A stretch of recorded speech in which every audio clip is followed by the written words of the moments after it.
This is Optimal Finance Daily, episode 1520. The definition of financial success is not so obvious, by RetireBeforeDad of RetireBeforeDad.com. And I'm your host and personal finance enthusiast, Diana Merriam. This is a show where I read to you from some of the best personal finance blogs on the web, with the author's permission, of course. And if you're looking for some financially minded friends, check out the Facebook group I run called For the Fi Curious. In this group, we aim to inspire you on your path to financial independence. So I like to share interesting articles, quotes, and thought-provoking questions to ponder together. I'm also posting questions that come in from this show's listeners in the Facebook group. So it's a great opportunity to participate in the discussion and hear from other money nerds. Just search for Optimal Finance Daily and you'll quickly find the Facebook group called For the Fi Curious. But for now, let's get to today's post as we optimize your life. The definition of financial success is not so obvious, by RetireBeforeDad of RetireBeforeDad.com. The Star Wars Galaxy's Edge attraction recently opened at both Disneyland in Anaheim, California, and Walt Disney World in Orlando, Florida. Despite the long-awaited openings, Disney's stock analysts were disappointed to see overall theme park attendance down 3% in the fiscal third quarter. Visitors to the planet Batuu meet face-to-face with the Millennium Falcon and a cadre of stormtroopers, but do not face massive crowds and unbearable lines. Bob Chapek, chairman of Parks, Experiences, and Products, said, quote, "The deep secret is that we don't intend to have lines. If you build in enough capacity, the rides don't go down and it operates at 99% efficiency. You shouldn't have 10-hour lines. So 10-hour lines are not a sign of success. It should be seen as a sign of, frankly, failure." End quote. Attendance numbers and the associated revenue, as it turns out, isn't how Disney measures the success of Galaxy's Edge. Disney defines success as delivering an unmatched customer experience without the waits. Customer surveys indicate that visitor satisfaction at Galaxy's Edge ranks among the highest of all the attractions at the Disney amusement parks. Success is not always what it's perceived to be. What is financial success? Defining success in any discipline depends on who is setting expectations. If I were to attempt to run a marathon, success would be to finish and not get injured. But a more experienced runner with a few races under his or her belt may set a goal to run a sub 4-hour marathon time. We could both accomplish our goals and consider ourselves successful. Success is not mutually exclusive. Financial success is the same. You and I have different goals and ways of defining financial success. But if I don't achieve the same level of wealth or income as you, that doesn't make me a failure. Maybe you worked your butt off in your 20s instead of seeking adventure as I did. Or perhaps you overspent. We tend to compare ourselves to others when it comes to career achievement and money, even though we have limited information about the financials of our peers. Comparing ourselves to others is a useless exercise rooted in envy, but we all do it. More money, earning, saving, and spending it is not an accurate measurement of financial success. Money is just one part of financial success.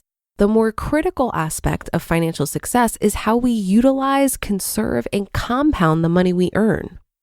People at various stages of life and wealth may pinpoint financial success on specific goals, such as eliminating debt, saving a fixed sum in the bank, or paying for a child's college education. Those are all steps along the way.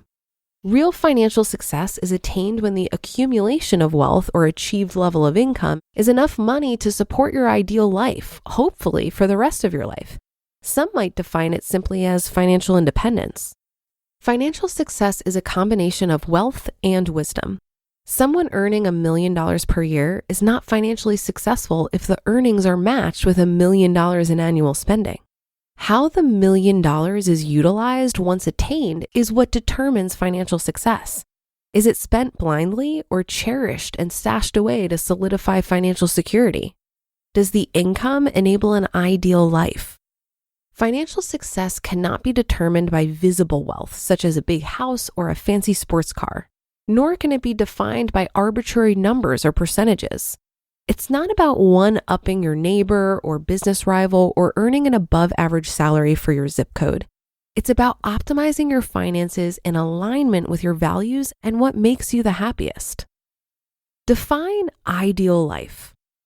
Quote, aging is an extraordinary process whereby you become the person you always should have been. David Bowie. A good friend of mine was backpacking in Australia years ago and came across an abrasive fellow traveler in a hostel bar. He asked my friend his opinion on a nearby tourist excursion outside of the city. My friend responded with something like, "Oh, it was cool. We had a fun day out there. Good tour."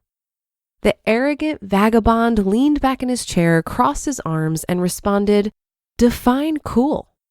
Stunned, my friend was speechless and went back to his beer. The phrase became a reoccurring joke during our road trip in Ireland. How can you put a definition to something as broad as an ideal life? Is there only one perfect life that someone can live? Of course not. So an ideal life is perhaps the life you're living today, or some combination of being happy where you are now as a result of where you've been and improving upon that each day for the rest of your life. On average, factoring ups and downs. Financial success empowers you to live the ideal life, a happy life. But money alone doesn't make it happen. It's the wisdom you apply to the money you earn and keep. Too much money can even distract from living your best life if you do stupid things with it. Happiness is not a straight line. As popularized by the book The Happiness Curve, Why Life Gets Better After 50 by John Raunch, happiness is more of a curved smile. An ideal life may very well follow this trajectory. The sooner one acknowledges the things like family, relationships, community, travel, good health, purpose, hard work, simple pleasures, etc., that bring happiness and fulfillment, the sooner life will naturally evolve to prioritize those things and eliminate distractions, accelerating the upswing. What does financial success mean to you? I interviewed for an internship at a small financial advisor firm for the summer before my college senior year. By the end of the interview, 6 different people had hotboxed me in a small conference room asking philosophical questions entirely unrelated to the position. The last question the president of the company asked me was what I wanted to get out of life. My response was, I just want to be happy. Wrong answer. They were hoping I'd declare that I wanted to use this internship as a launching pad for a wildly successful financial services career, one that would bring them whale-sized clients and make me rich in the process. My failure to read the situation and deliver the right answer solidified my destiny as an unpaid copier boy at Merrill Lynch that summer, where I learned I didn't want to become a financial advisor. But I remained true to myself with that answer as it remains true today. The interviewers wanted philosophical, so I unknowingly out-philosophized their lame questions and never entered that fee-sucking industry. Happiness is ultimately what I'm striving for today.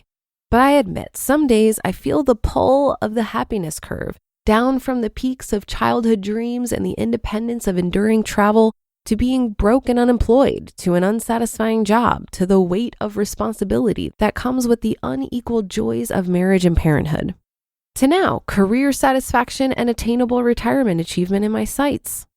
I tend to overweigh financial goals because finance is my side business and hobby. Finance is fun and measurable to the penny, but it's the other side of financial success that I'm starting to focus on more, utilizing what I accumulate to prioritize what's important. You just listened to the post titled, "The Definition of Financial Success is Not So Obvious," by RetireBeforeDad of RetireBeforeDad.com. I came across this quote from Ayn Rand the other day that seems appropriate here. She said, quote, "Money is only a tool. It will take you wherever you wish, but it will not replace you as the driver," end quote.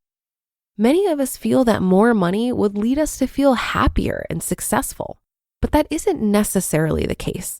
I think regardless of our financial situation, we still have to figure out what makes us tick. And financial stability simply allows us to open up the space for us to do that work. That's why it's possible for someone to appear financially successful, but on some levels still be very unfulfilled. Also, it's hard to define what success means objectively because it isn't something you can see. It's much more of a state of mind. You may look at someone else with the big house, fancy job, and beautiful family and see them as successful. But does that person feel successful? I always wonder if they have peace of mind, because this is what success means to me.